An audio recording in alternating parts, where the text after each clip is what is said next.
आहे दही पुरी.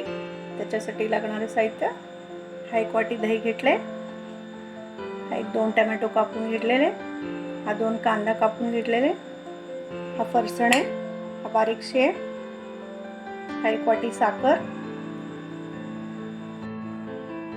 हे मी पुऱ्या आधीच करून घेतलेले, याचं तुम्ही माझ्या दुसऱ्या व्हिडिओमध्ये बघू शकता.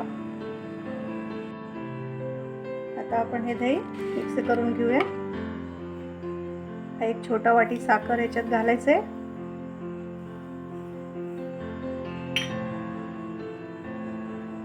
चवीपुरतं मीठ, याला छानसं मिक्स करून घ्यायचे.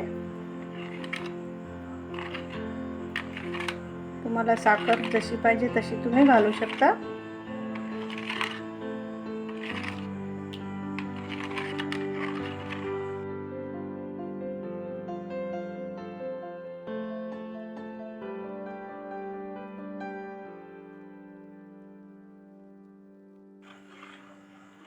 हे आता छान मिक्स करून घेतलेले आहे. आता आपण डिश लावून घेऊया.